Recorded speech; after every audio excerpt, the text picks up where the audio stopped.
the Sri Chaitanya Charitamrita, Antya-lila, verse 1 and 2. Om Namo Bhagavate Vasudevaya. Om Namo Bhagavate Vasudevaya. Om Namo Bhagavate Vasudevaya. Om Namo Bhagavate Vasudevaya. Om Namo Bhagavate Vasudevaya. Om Namo Bhagavate Vasudevaya. Vande Tam Krishna Chaitanyam Matri Bhakta Shiramanim Pralapya Mukha Sangarshi Madhu Yani Vilasaya. Oh, and verse 3, excuse me. Emate Mahaprabhur, Emate Mahaprabhu, Krishna Prema Vishe, Unmada. It's an object, not a subject. Unmada Pralapa Kare Grache. Not I doing something. Lord Chaitanya Mahaprabhu, the most exalted of all devotees of mothers, spoke like a madman and rubbed his face against the walls. Overwhelmed by emotions of ecstatic love, he would enter the Jagannath Vallabha garden to perform his pastimes. I offer my respectful obeisances unto him. All glories to Sri Chaitanya Mahaprabhu, all glories to Lord Nityananda, all glories to Advaita Acharya, and all glories to all the devotees of Lord Chaitanya Mahaprabhu.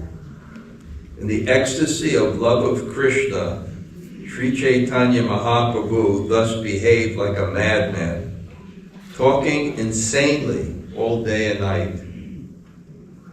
Om Jnana Timirandasya Jnananjana Shalakaya Chakshur Unmilitam Yena Tasmai Shri Gurave Namaha. Sri Chaitanya Mano Bhishtam Tapitam Yena Bhutale Swayam Rupa Kadamayam Dadati Svapadantikam Vancha Kalpa Tarubhyascha Kripa Sindhu Vaevacha Patitanam Pavanebhyo Vaishnavebhyo Namo Namah. Sri Krishna Chaitanya Prabhu Nityananda Sri Advaita Gadadhar Srivas Adi Gaur Bhaktavrinda. Hare Krishna Hare Krishna Krishna Krishna Hare Hare Hare Rama Hare Rama Rama Rama Hare Hare. Can everybody move up about a yard? So, just okay, good. So, Lord Chaitanya is described as Unmada, madness. He's described as crazy talk. He's described as insane. So what does mad mean? What does insane mean? The definition is mentally ill.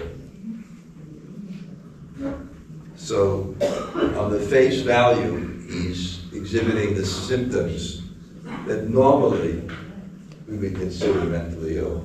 I just wanted to start with this to just describe how important it is to actually understand his mind, which is not mentally ill, but which is the height of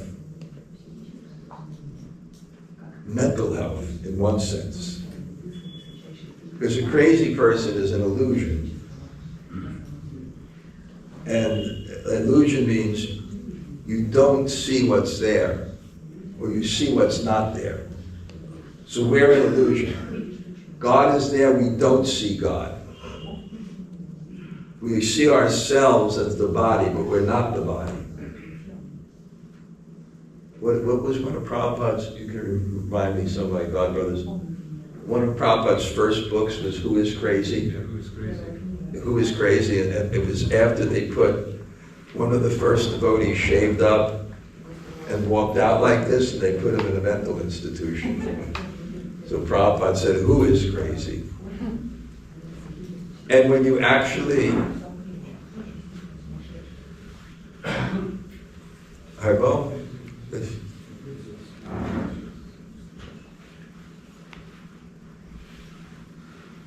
if you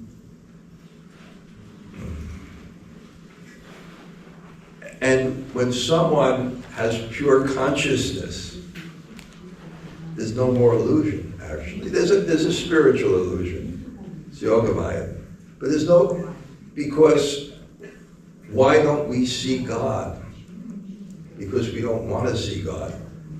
If you want to be the enjoyer and controller, you can only satisfy that desire in illusion. I'll just tell kind of a interesting story, but I'm not going to tell the whole story. This is where I'm inspired to begin with before I have my own plan. But some of you may know that when I first joined the Hare Krishnas, my parents hired the deprogrammers, and the culmination of it was that when I escaped and was recaptured by the police, the only way my parents could keep me is if they commit me to a mental institution. So I was brought to the police station. I was handcuffed. And I was taken to Kings County Mental Institution. And I was told to wait in this kind of, it was a dark room, and the psychiatrist room was in the corner, and I was sitting with these people that were absolutely insane. There was one lady talking to the wall because her lover left her. So the only way she can satisfy her desire is in the illusion that she's seeing what's not there and she's talking to the wall. And then, I don't know if I should mention ethnicity, but it was a Mr. O'Leary. This big man, strapped down, screaming violently. And of course there was me, and what was I doing? Chanting. But I was fired up. You know, in the early days, there's nothing that deterred us. I was fired up. But how was I dressed? I had no clothes when I went to my parents' house. So I had these, all I could find were these baggy jeans before they were in fashion. These sports jackets, they look like they have linoleum sleeves and felt, you know, from high school. And to this day, I'll never find out why my father had a fez given to him by a Pakistani insurance salesman. That's what I was wearing. And what was I doing? I didn't have beads. I was chanting on my fingers. So one guy is screaming, the other lady's talking to the wall, and I'm walking back and forth like this, in ecstasy, chanting.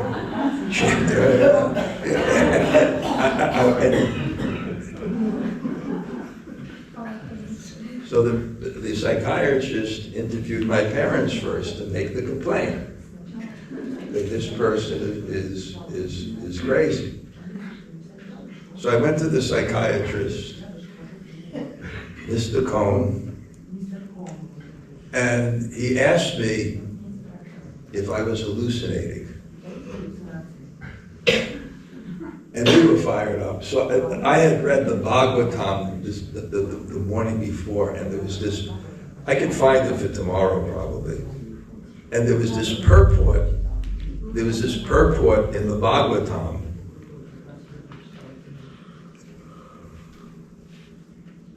Okay.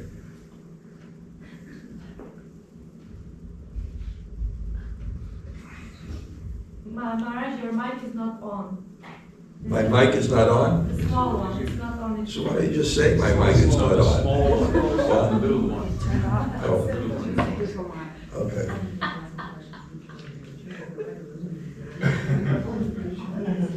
You see, I was an illusion. I thought the mic was on. I saw something that was not there. Is it okay now?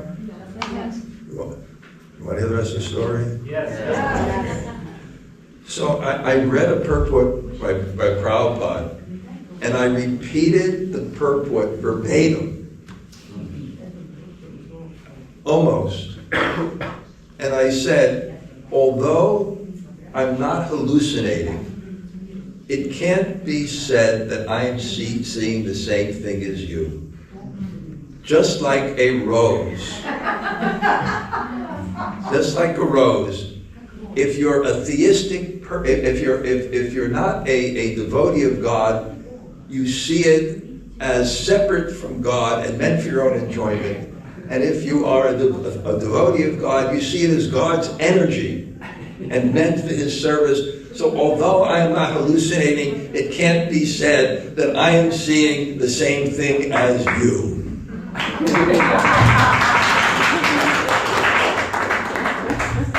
And this is what the psychiatrist went. I can't believe he went like this.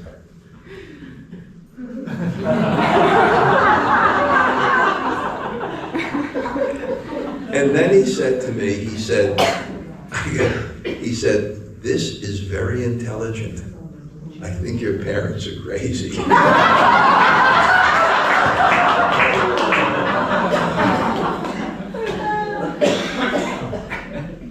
And it goes on and on.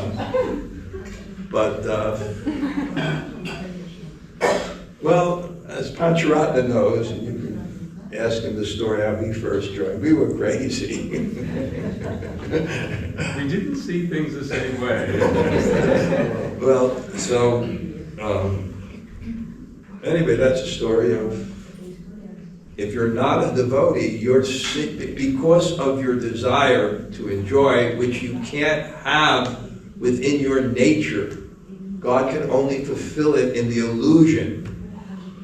Because what are we here? We're here for false ego. False ego is superiority. You can't have a sense of superiority. Is it working now? Yeah, it's working. Battery spoiled. Not a problem. For those of you just coming, we're back. We had technical difficulties, and you missed the most confidential nectar, which wasn't meant to be on. So it's the same instrument. So the point was, and this is also maybe where it's not just automatic either, because you have to deal with that instrument. Of course, Chaito Darpana Marjanam, that's the, automatically the best way to clean it is chanting. But to facilitate the chanting, there's certain things you have to do. And anyone who's serious about chanting knows how much your life in using that instrument affects the quality of your chanting. And I'm going to talk about this tomorrow in another way, especially offense. especially hate. Offense is hate. The Acharyas will always, this is the Taramadye Sarvashreshte Nama Sankirtan Niraparade Poya Paya Premadan. Especially this factor. Okay. Now these are, in the morning I take some notes before I get into it, things I want to share. This is something else I wanted to share. That one time I had this, I was giving this class on Gaur Lila, on Gaur Purnima, and I wanted a good way to begin it because I was giving at that time in the Bhakti Center, and there's so many people you have to connect to. And they're the hardest classes to give because a speaker has to create one mind. You can't speak to many minds. And what do you do if the most senior Vaishnavas are there? New people walk in. You have to really be empowered. And you have to come to what I call the level of unconscious competence. This is another topic. But what you have to do is you really have to somehow link with the audience. So I wanted to link with all the audience, and I thought of a perfect question for a puzzle, for those that are junior, those that are senior. And I said, God has a problem, and it's the same problem we have. What is that problem? People, what, God is a problem? And then I did, I said, he's not a devotee.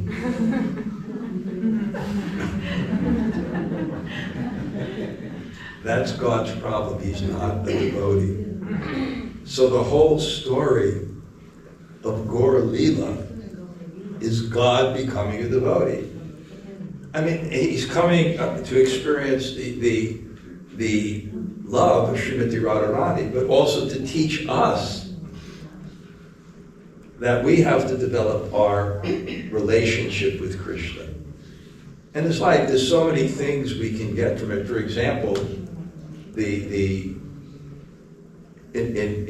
Navadvip and the Madhya Lila, you don't have many descriptions of him doing very, very deep meditation, or even the devotees. It's mostly deity worship and Sankirtan.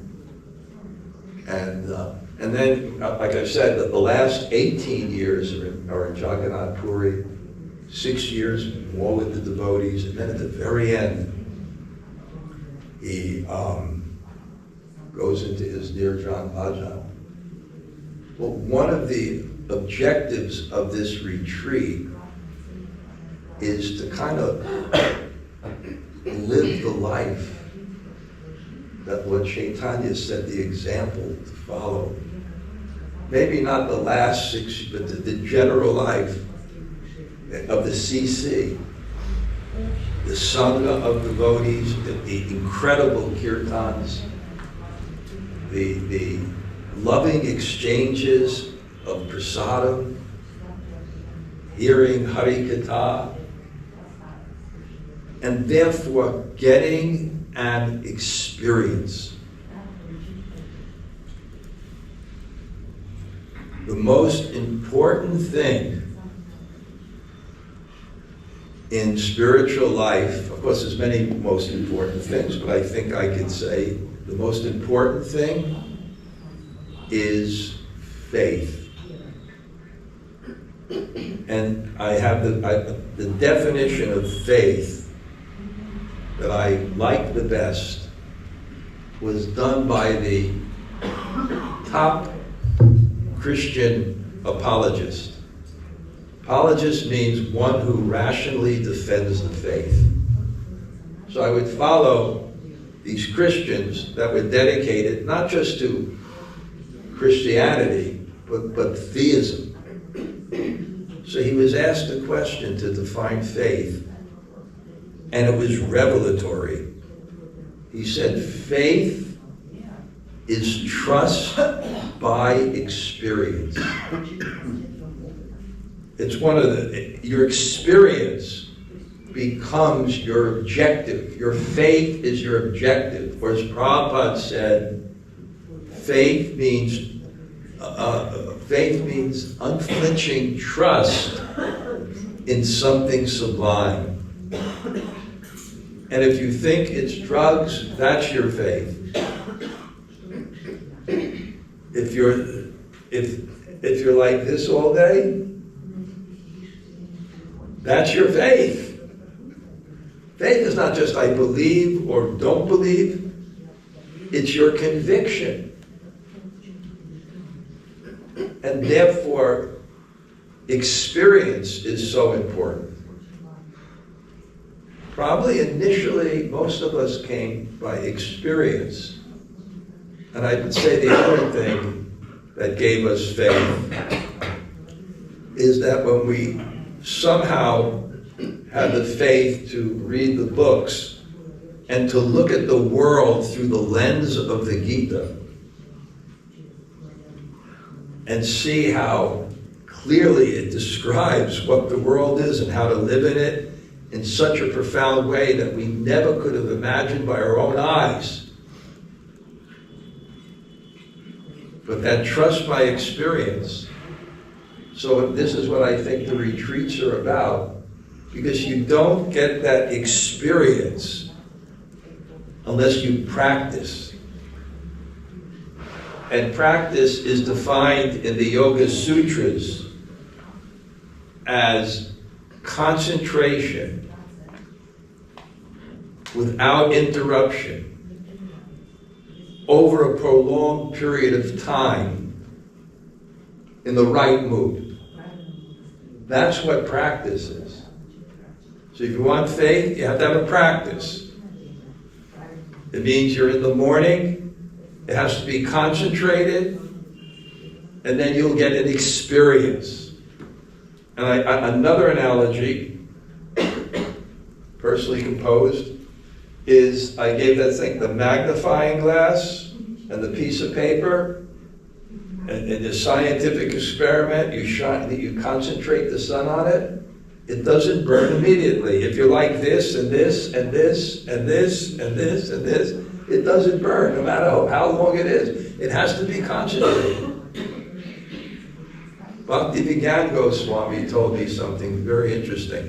I was in an Ayurvedic retreat with him last year, and he was sharing something about Ayurveda and mental health. It was just a mental health. It's just a common talk. But he gave two qualities of the mind. Anutam, ekatvam. Anutam means it's very tiny. Ekatvam means it can only focus at one thing at a time. So that's what practice means. Taking the anutvam, the atomic mind, and making it a katvam, making it fixed. And if you keep it there, you get experience. And that's why we have to have sadhana, we have to have practice every day. We have to have a time and we have to have a place for God. Then we get the experience. And we don't get the experience. We get the opposite experience. That this is something that's boring. Why am I doing it? I'd rather just be doing music and so many other conceptions. Maybe tomorrow I wrote one article called Deep Faith, Deep Space, Deep Time, Deep Work, Deep Taste. On this. So, and then there are times of the month that in a traditional practice, and we should adopt it, it becomes exclusive. Madhava Titi Bhakti Janani. The days of Lord Hari give birth to devotion. And even, if there's a Catholic retreat center, they have a liturgical calendar. There's times of the month, times of the year. And then times of the year. And that's retreats. Where we, somehow or other we can be concentrated, kind of effortlessly, because the community can serve us better than we can serve ourselves. And then we can remove the false ego that blocks us from the experience of God, because it's the source of that illusion that covers our consciousness. And the false ego has two divisions. Again, I'm speculating, I never heard it, but I hope it's true.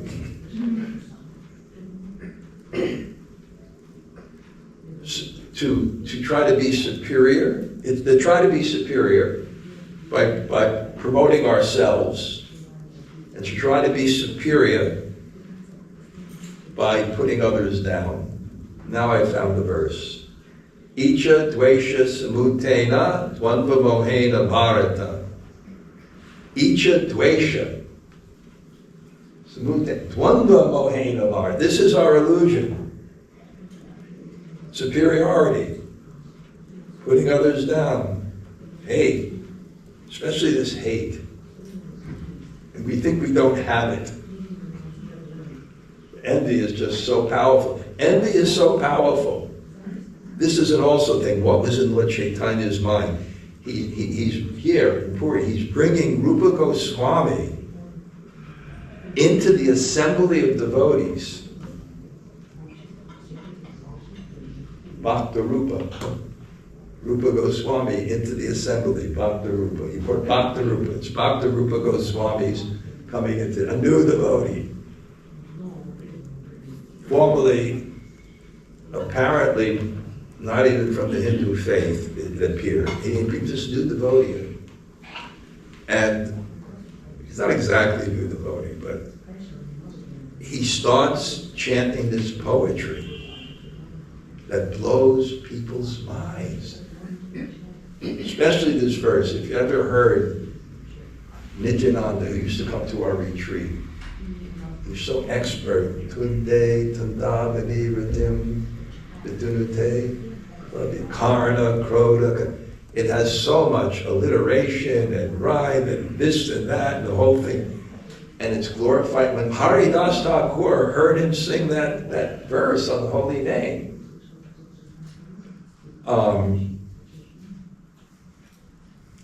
he started to dance in ecstasy. So when he brought him in, Lord Chaitanya began to glorify him in front of the devotees. And it says he was testing. It was like Sarup Damodar and who else was there? It was two. He was testing someone at the level of, in other words, maybe setting the example how devotees are not envious. And I give the example. Imagine, we're all preaching. I'm the Maharaj. Look, I got my little thing here. I'm sitting on the seat. I'm served first. I'm a big preacher. And then imagine some person living outside with a family, pharmacist.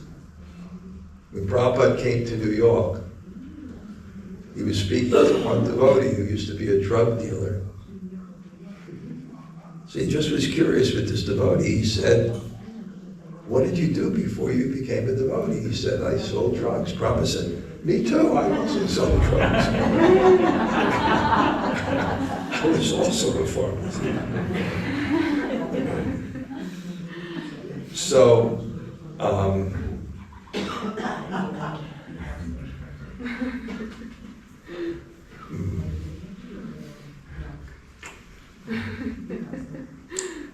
want to make sure I'm contiguous and don't get lost. I could say the third day of the retreat is the biggest challenge. And I'll tell you why. You come in the first day and you get off guard by these 3 meals a day that are so tasty you can't refuse them. And then by the 3rd day you realize, okay, atyaharas payastas cha, you know, atyahara, not excessive. So, okay, because I want to get focused here. Just one more thing I'll just say, and then I'll begin my class, the main subject of it. I wrote this article, Is Jagannath the highest manifestation of God? And I'm not going to read it all, but I'll summarize it. And the first principle is the fullest manifestation of any person is not their position or power. Position covers personality. When you're in a position, you are less of a person. You're not fully manifesting. And Prabhupada gives the example of the high court judge. He's sitting on the throne, sitting on the high seat. He has to keep his love. He has to keep the real essence of him. He can't be a father there. He can't be a son. He can't be a lover. Position covers personality. So our position is, and Leela, this is kind of an English idiom, so you'll have to figure this out. Krishna is God with his guard down. He's God with his guard down. So the fullest manifestation of personality is Akila Rasamrita Murti. So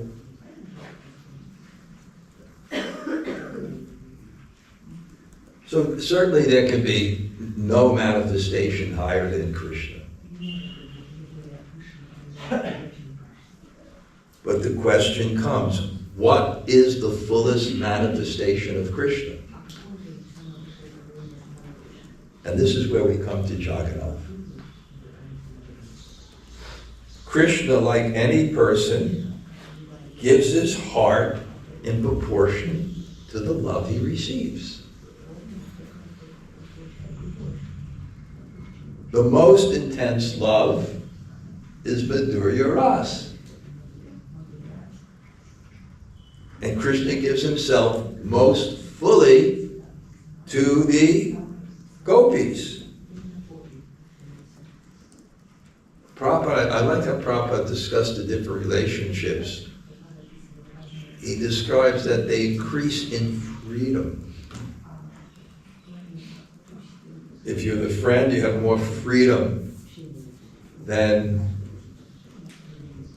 the servant in relationship. If you're the parents, you have more freedom than the friends. And if you're the lover, you have more freedom in expression than even the parents. So, Krishna gives himself most fully to the gopis, and Sri Radha stands supreme amongst all the gopis. So who does Krishna open his heart most fully to? To Sri Radha.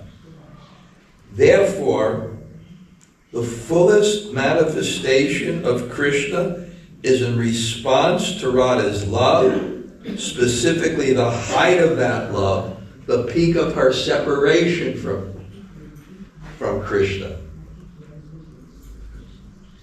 This love is so powerful that even Krishna's body transforms in overwhelming ecstasy, a condition where his eyes become highly dilated, his limbs withdraw into the body. That's the form of Jagannath. So Jagannath is the highest manifestation of God. It's in response to Radha's mood of separate love. And if there's any doubt that Jagannath is the fullest manifestation of Krishna, please consider the following. One of the main practices of spontaneous love, Raganuga Bhakti, is the worship of the form of Krishna, corresponding that the love once aspired to attain. If you want parental love, it may be Bal Krishna. If you want Sakyaras, it may be Krishna Balaram. Sri Chaitanya was seeking to taste the love of his best devotee, Sri Radha, at the height of her love,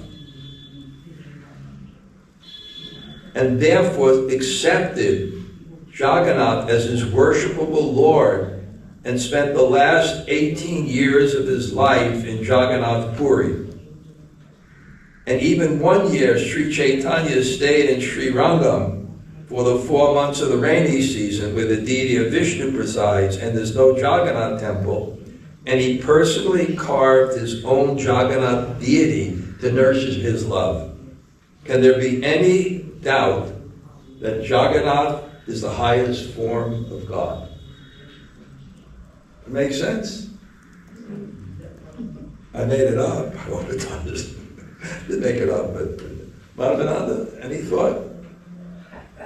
It's okay? So we go to that also. Well, that's where I got it. Okay. Okay. So now we're going to go over some of the verses in the chapter. And the mind of God. And I think we've established it very, very clearly that to understand something, you need more than just the actions and what is said. You have to understand the mind. And sometimes, this is also important in shastra, to understand what is actually happening, you have to know the context also. You can't, this is the problem with what we call folio scholarship. You take a verse here, you take a verse here, you take a verse here. No! Prabhupada said, what was the context that Prabhupada said? And then, there's something that Rabindra Swarup Prabhu wrote about called context relevance. I don't know how this will be translated, but context relevance means there's a way in which acharyas sometimes speak, which is a little bit different than the Western mind. They speak forcibly in terms of the context they're speaking. For example, one time Prabhupada said, all my devotees are pure devotees. All my devotees are pure devotees. So what does Prabhupada mean? It was in the context of someone challenging the validity of his devotees as Vaishnavas. Or any of the devotees pure, all my devotees. You have to understand the context. Here's another example I think maybe Madhavananda was speaking about when Lord Chaitanya came into, when the Vaishnavas came into Puri, 200 Vaishnavas. And previously, it was very interesting in Paripram, because you would walk to that place. And when you walk to a place that you're eager to see, your mind arrives before your body. When you fly into a place, your body arrives before your mind. So these devotees are walking and walking. The walking tendency. And the Bhagavatam says, what is the use of the legs on a tree if it can't walk to the temple of the Lord? So they're walking and walking and walking. And then they're coming in, and then Lord Chaitanya with Srup Damodar comes to greet them. And King Prataparudra is on the roof. He wants to see them. He wants to see them. So he looks and he hears the kirtan. Now, I assume in Orissa at that time, he saw hundreds, thousands of incredible kirtan groups. So he saw them and he said, I've never seen a kirtan group like this. It wasn't just the music, it wasn't just the actions. It was the bhav.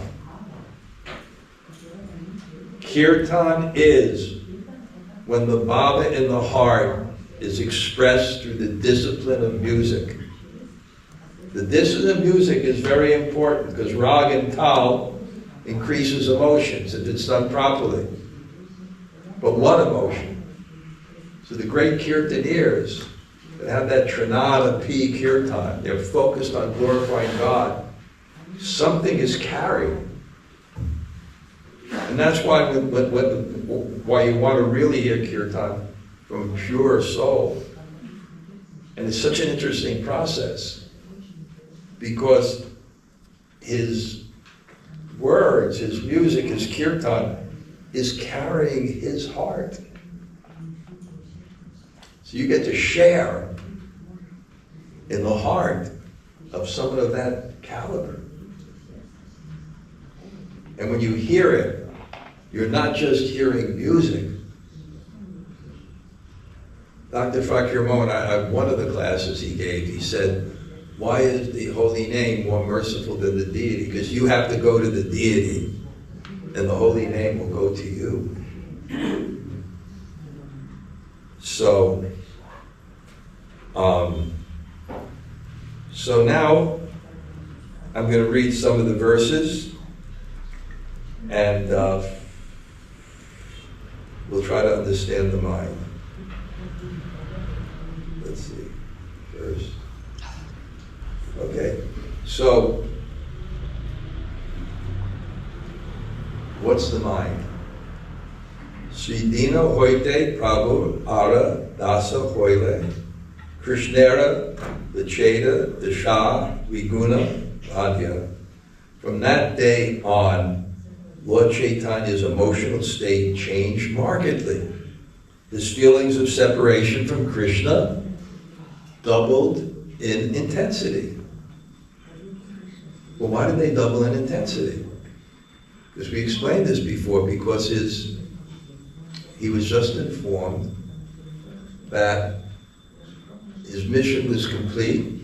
He was called by Advaita Acharya. He completed that mission, and now he could go. So he realizes now, and there's something also about that, even in the example. When someone finds out, that's why they say it's very merciful when someone finds out you're going to die, because it increases the intensity of your mission. Our illusion, what's the greatest illusion? We know that story, the pool of death, where Yudhisthira came to this pool, and then he was challenged by this person that was just so fierce to kill him, and said, he asked him 100 questions. This is the ultimate, I guess, reality show. There was a comedy group that made a reality show like that. It was called Beat the Reaper. And the reality show was, it was a joke. They give you a deadly disease, and you have 60 seconds before you're going to die, unless you guess the antidote. So it ticks away, and then so the comedy guy said, "Oh my God, I'm losing my appetite. I'm losing my appetite. Stomach cramp? No, not stomach. I'm saying." And it's ticking away. He's got 10 seconds left. He said, I'm turning yellow. Jaundice. And then the guy says, jaundice it is. Give him the antidote. So he said 100 questions. And if he doesn't answer them properly, he's going to die.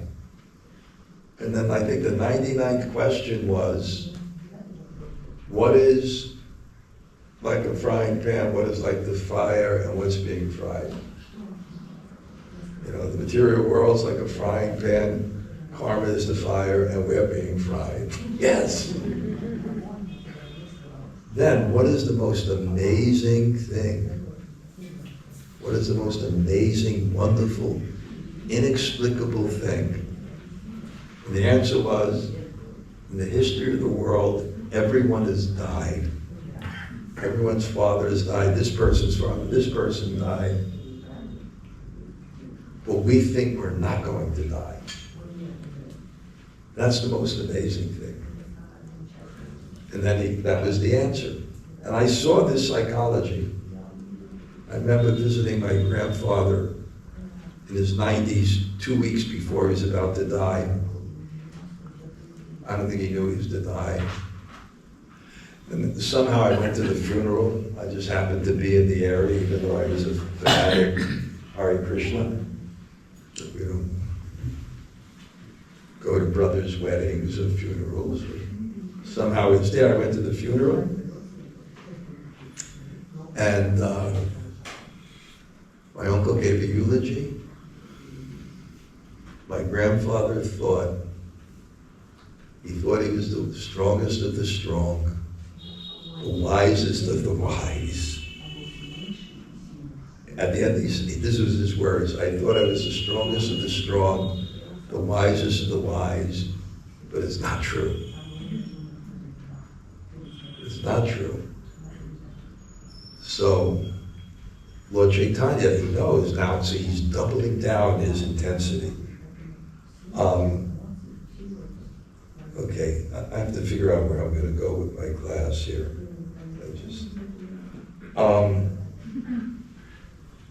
Okay. So we're going to Haridas Thakur, so let me finish with that. I was going to go over the other chapter. Let's talk about what was Lord Chaitanya's vajan. What was Lord Chaitanya's practice? And again, it's a Charya Lila, so it's a good example for us. So it describes two things. It describes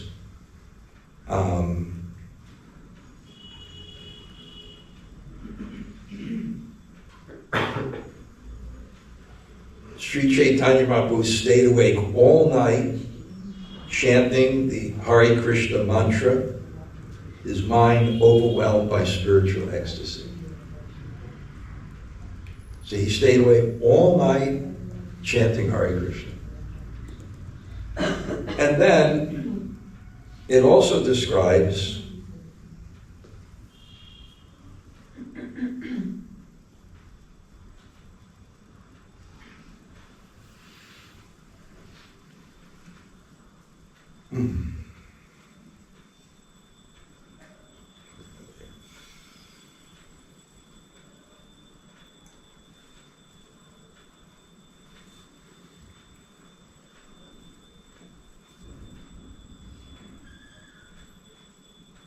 it also describes Srup Ramananda e Dui Jane Sane. With these two persons, Rupa and Sanatan, Rupa and Ramananda Roy, Ratre Dina, that night and day, Rasa, Gita, Shloka, Ashwadane.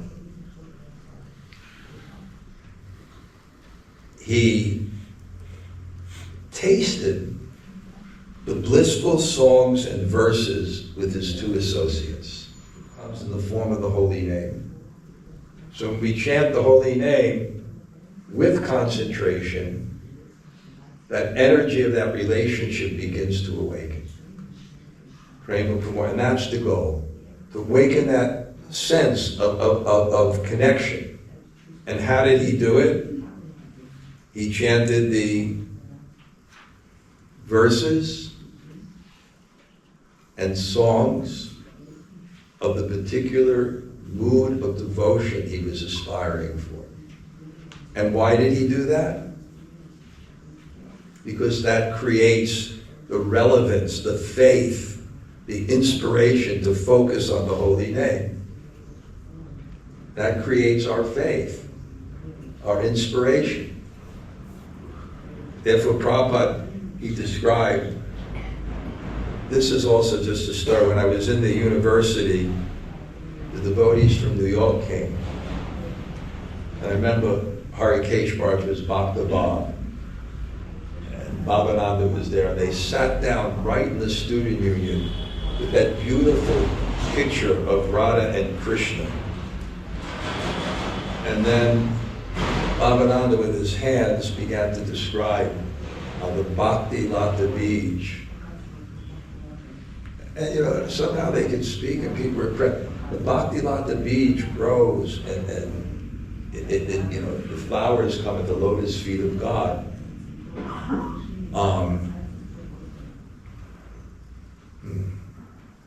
Yeah, the relevance of that, 1 second.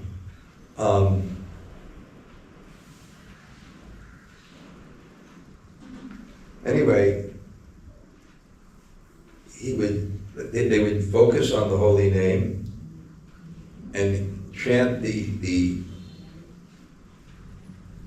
and he would also worship the deity, the form of the name that he was chanting. And this would increase the sambandha. And he would start to feel deeper and deeper. And then I gave that analogy, and I gave that analogy to explain, because if you go through the Shikshastika prayers, we see that as he advances in Krishna consciousness, his humility continually deepens. And I gave that analogy I had yesterday, and somehow I'm repeating myself today. So I'm going to do it in a different way, and then maybe open up. I think Krishna wants some other people to comment. But Lord Chaitanya, when he was challenged by Prakasananda Saraswati, why he was so emotional, he began to tell a story to defend himself. Not in a bad way, but to defend his tradition, because they couldn't understand these were sannyasis, he should be so sober. And Lord Chaitanya was a sannyasi, he's so emotional, and he's crying, and he has all these emotions. And he told him that his guru called him, and he was worried himself.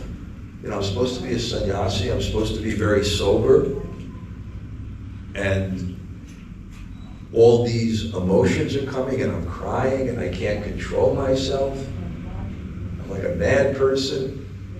And then his guru says, no, this is the result of chanting. He says, and now I will tell you a verse that's the essence of the Bhagavatam. So Lord Chaitanya was on the edge of his seat. Can you imagine sitting before Ishvara Puri?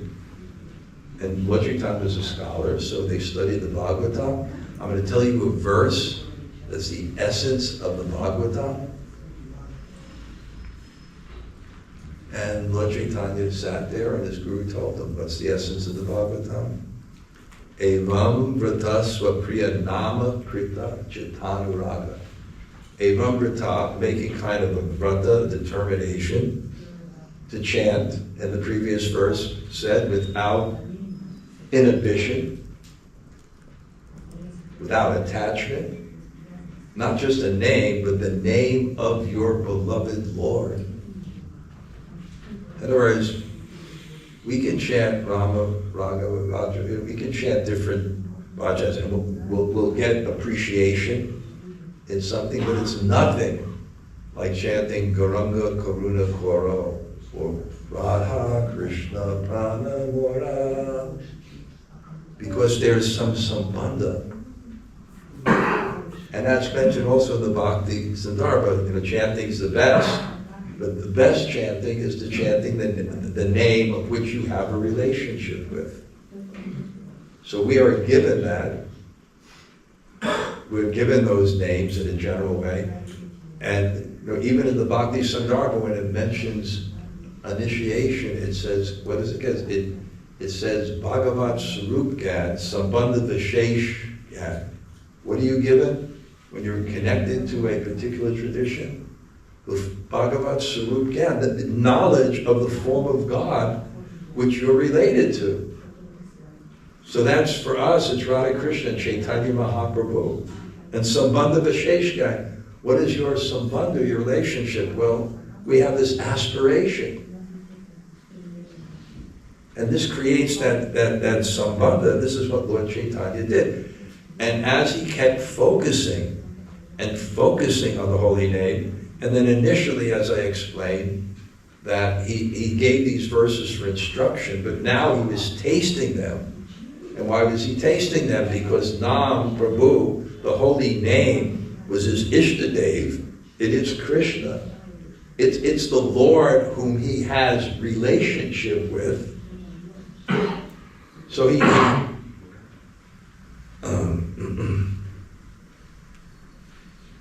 so he begins to chant, and as he's focused, as he's concentrated, because he has that sambandha, and he's increasing that sambandha. That's the whole idea of Rasa Shastra. Why was Lord Chaitanya looking for verses, looking for poems, looking for stories that express these emotions? Because the whole idea of poetry and drama is the science. Bharat Muni revealed it, at least in this world. It's the science of taking an emotion, recreating it in another form, which is poetry and drama, so that a qualified person can feel that emotion. And then chanting with that emotion towards the object of that love, which is Krishna, which is the holy name, it just increases your absorption, it increases that feeling. And then what happens? You become more and more humble. More and more humble, because you're thirsting for God, and bhakti increases that thirst. And then, as that thirst increases, your taste increases. And as your taste increases, your thirst increases. The taste is the pleasure, the thirst is the suffering. And you have this experience of this suffering and pleasure at the same time, this poison and nectar at the same time. Because the name and the form of Krishna and the things you're relishing, it's so tasty, but it's increasing your longing for them, and your thirst and the pain that you're hungry for this. So as he does this, he keeps on increasing his depth of chanting, his absorption, his feelings, and then the culmination of the whole Chaitanya Charitamrita practically is the last verse of the Shikshastakam prayers, which reveals the mood of Radharani, which is the ultimate selfless service to the highest degree. And then it's interesting how it ends too, because he says, I'm finished now, but this is so tasty. This is so relishable.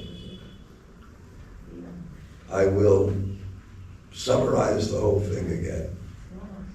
Now, okay, I think today I should eat a little less Jagannath Prasad. I can see, not as clear. We're going to Siddhabakul today, and I'll tell you a story about Siddhabakul, and then open up for some questions. I was in Puri. It had to be over 19 years ago. It was probably 30 years ago. It was my first time. I had a group of people from America. They were just young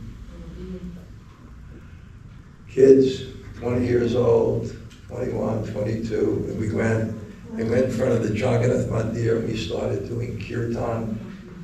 We have an ecstatic kirtan together, and a shopwallah comes and sticks this thing in my face. There's a phrase, ugly American. It doesn't mean what their features are. It means their behavior conditions. There's a phrase, so I'm an ugly American. So no one tries to hawk things on an American. don't try to push and sell us these things. So my immediate reaction was like this: no, heavy, away. I'm relishing kirtan in the holy name. Don't disturb me. And I was really forceful. No. You want to buy something? No. Then after the kirtan, the image of what he gave me was in my mind. And I said, oh no. That was the most beautiful thing I ever saw, because I'm such an ugly American that I just said no one tries to sell me and violates my space. I have my own space, and you can't just come in my space. No. So I said to this person, I said, find this. And they went, and they found it. And it was a deity of Lord Chaitanya in the Gambhira, caught that as a cool one. I almost believe I may have been the first person to discover this. I'm great at making fads. So then what happened, I was staying in the Birla ashram, and this godbrother visited me. His name was Bimal Prasad. And he was first initiated by Prabhupada and second initiated by Bhakti Pramod Puri Maharaj. And Bhakti Pramod Puri Maharaj was famous as being kind of the Pujari, humble Pujari expert of the Gaudiya Vaishnava. So I said, I got this deity. Ask him what it means. So he brought him the deity, and the first thing he did, he told me, Bhakti Pramod Puri Maharaj paid his obeisances. And he told me, even if he'd come in with a Harinam charter, he would pay his obeisances because he would see and respect the holy name. So he looked at the deity and he said, under this tree, Haridas Thakur would chant 3 lakhs names every day.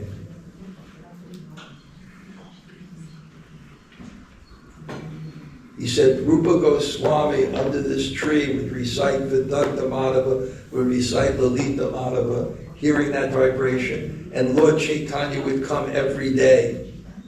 And then this is what he said. He said, therefore, this is a self-manifested deity, and it's no different than Govardhan Srila. Don't cover it yet. That's the deity there. On my right, that's the deity of Lord Chaitanya in Gambhira. It's so interesting that it arrived here, but I tell you that then the other deity was, so then I went the next year and I got 2 or 3 deities. This was one of them. And I said, okay, I have one. Let me give a gift. So I gave it to His Holiness Niranjana Swami. And he began worshiping the deity. I gave one to Satyaraj Prabhu. And then the deity has a very interesting way of traveling. Because, well, first, the deity of Lord Chaitanya on my left, Niranjana Swami was worshiping it, and then for some reason or other, he was traveling, so he gave it to Sabyasachi. And Sabyasachi began worshiping the deity. And then I have a little ashram. It's just 4 apartments. It's very nice. But anyway, somehow I invited Sabyasachi to stay, and I forgot. So that same deity wound up in my ashram. And then the other deity, I can tell the story, it's okay? Yeah, no? Yeah, okay, I'll tell the story. I went to this kirtan retreat in the island of Kish in Croatia. It was beautiful. Satchidananda Swami invited me. Ish. What? Ish. Ish. Ish. Kish is in... Kish is in Right, Ish. Island of Ish. It was such a wonderful retreat. I mean, wow. And then I went back to the temple, and then Siddheshwari from one of those Muslim countries, we're not going to mention which one. she went to Satchidananda, so I have this on my mind, and I can't resolve this on my mind. He said, I don't have time. He said, go ask her. So I started speaking to her. And it was a particular thing about how, with my samskaras growing up, they said how to get this affection for a deity. Because they grew up in a culture where it's not prominent. Even the devotees don't have deities. Although she did have in her house the deities of Jagannath that Prabhupada brought to Iran. So I went and I was analyzing it. I have an analytical mind, well, this and that, and maybe, and we're doing elimination. What is the problem? And this and that. And then I said to God, I have to catch a plane. I have to leave now. We haven't resolved our discussion. She said, what time's your flight? I said, mine is at 2:01. She said, my flight is at 2:05. So we went to the airport, and and the thing is also, when she came to Croatia, I knew it somewhat. These were the gates. I arrived at one gate, and I arrived at another gate at the same exact time. And then we're leaving at the same exact time. And her name was Siddheshwari, the name of Radharani, because it's like mystical things happen. So then I'm explaining to her, and then I came to the conclusion. The conclusion was that the most perfect, you have Jagannath deities, the most perfect deity for you to worship is Lord Chaitanya the Gambhira. And then it was like an epiphany, yes! And then I looked, and I had a box on my lap with that deity. So I said, okay. And then I got on the plane. And then that deity has been in that country. And you can see the potency of that deity, right? Because her daughter led kirtan yesterday. That was great, kirtan, right? Wasn't that nice? Yeah. Because in Iran, generally speaking, their deity is the holy name. So now that deity has also come here. So Siddha Bakul today, and Bhagavananda will speak. We may have some time for some Japa seminar, and I'm trying to do some drama. Any reflections? Yes. Thank you so much. I like so much the definition of faith. Of what? Faith. Faith. Yeah. Faith. The true conviction by experience. Yeah, trust by experience, yes. Experience. And then you nicely connected this experience with practice. So you get this experience by practice, and Yeah. then you get also definition by Srila Prabhupada. You get what? Definition of Srila Prabhupada of faith. Yeah. By Yeah, unflinching trust in something sublime, yes. Right. And then you connect it, it's nice because this practice to get this sublime understanding of the life should be really intense. Yeah, Then and this practice also you refer to Acharya Lila. You have to Yeah. get this practice there. Yeah.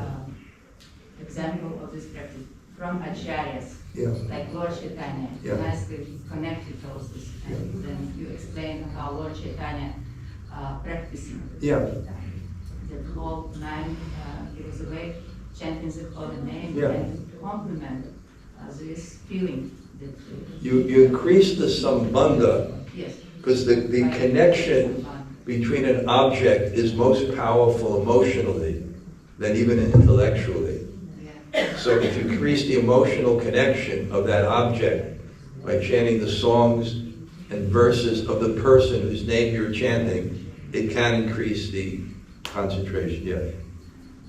that's I got that what we supposed to do in connection of what we do, our pivot, the chanting of the holy name. They have to get the same. They have to get these feelings and emotional connection with the holy name through chanting of the verses and songs like this wonderful Yeah. Ranga Karuna. Yeah. That's Yeah. how we have to practice. Yeah, it's somehow there's things I wanted to bring out. I wasn't as clear as I wanted today, but Just look at the verse, Adao Shraddha Tata Sadhu Sangam. What's increasing your faith? And what's your faith? Wow, I appreciate this. Right? Adao Shraddha. I appreciate it. It's good. Sadhu Sangam. It's so good, I want to be with the people. Right? It's so good, I want to adopt the practices to get it. It's so good, I want to give up the things that have no value to it.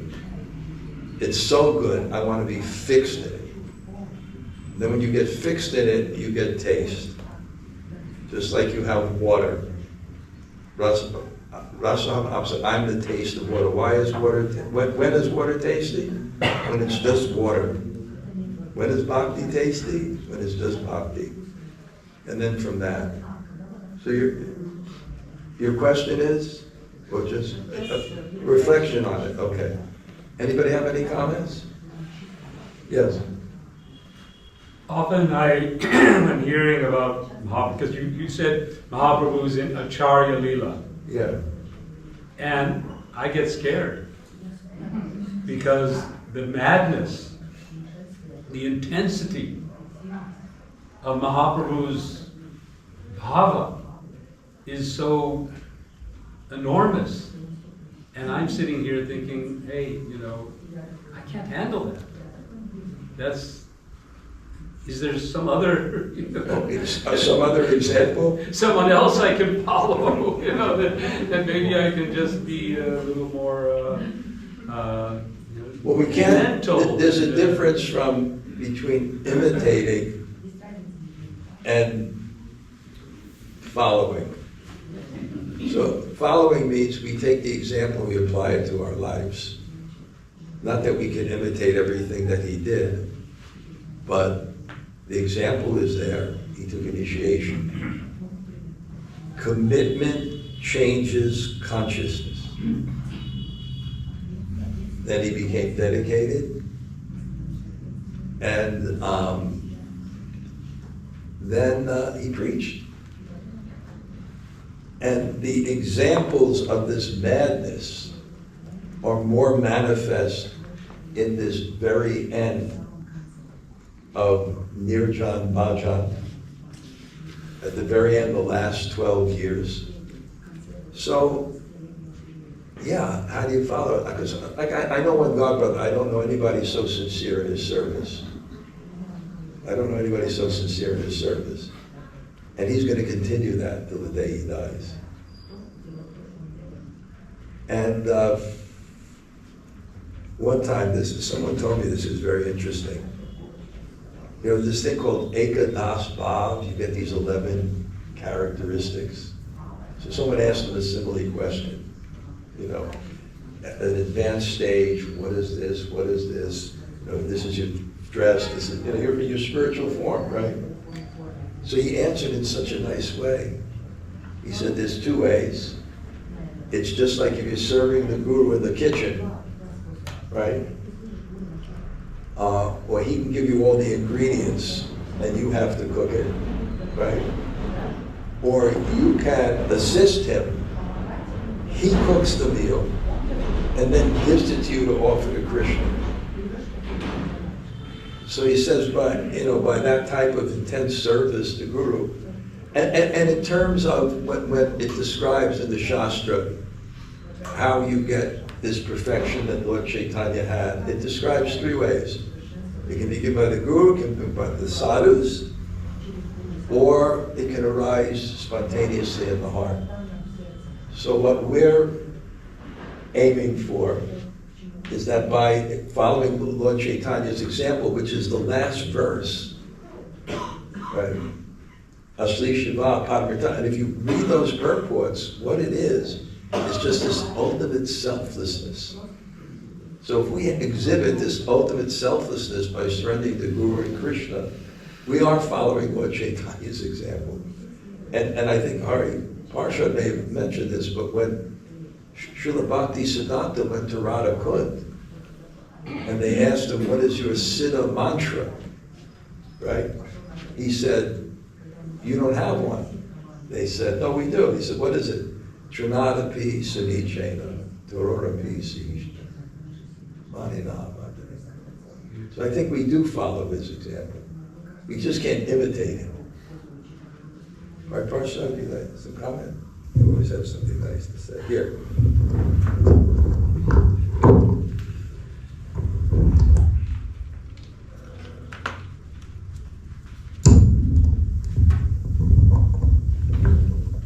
That verse from the Bhagavatam, which is the most important one. Yeah. It's very nice, Evam Vrata Swapriya Nama, because it highlights the importance of having Swapriya Nama. Yeah. And even in the Hari Bhakti Vilas, it is emphasized that by selecting a name which is dearmost to ourselves and chanting that Naam, perfection is very quickly achieved. So, this concept of Swapriyanam is very important for each and every devotee so that they can select their own Naam from all the list of names that are available in shastra. And not only that, even in the 11th canto it says that Laukik Naam, there are some names of Krishna which are from folk culture and some songs which are from folk culture. Those songs can also be sung as Swapriyanam. Yeah. So there is a verse, Namani Gitani Chayani Loke. Whatever names and songs are present in the folk culture in the world outside of Sri Krishna. So those names of Sri Krishna. And Srila Vishwanath Chakravarti Thakur gives names such as Kana, Kanai. Those names are also included in that. Wow. Thank you. I think, I have to say, I'm in completely into Vaidhi Bhakti, so I keep the rules that I set about the classes, and it ends. Today, somehow, I'll give you an example. There's that famous quote by Pasquale and author. I'm sorry it was so long, but I didn't have time to write it. So I think I need a little more time to prepare so that everything I said could have been condensed more and there would have been more time for questions. So I'm sorry about that, but I'll answer yours personally afterwards. Can I just tell my answer and you can answer maybe next class? Okay, yeah. Because you started to talk about like nighttime, Lord Chaitanya is chanting the mantra, and but also we know every day he have some sadhana, he do some particular things on particular time here in Jagannath Puri, and I want to ask you to explain more details, like what time, what exact things he doing, like what time he's going to Jagannath, what time he's coming to Haridas Thakur, what time he read Bhagavatam, like what was his I'll just explain one thing. It's just like when something is well organized, you don't think about it. You can actually be more spontaneous. And even Krishna had, a particular... Yeah, but it is spontaneous in particular, some rules also, some... It is like a sadhana, it's spontaneous, but same time... I'm trying to explain. Yeah. So all I can say is that when you have some structure, it doesn't reduce spontaneity. It can actually increase it. But at the same time with Lord Chaitanya, it was extremely spontaneous. If he stayed up all night or the kirtans began that, what bhav and what mood he had would carry through the night. And it wasn't fixed. So maybe externally there was some structure, but internally, how he meditated and what he felt was very, very spontaneous. I'm going to stop because I want to make sure we have enough time to go. Okay, Srila Prabhupada ki jai.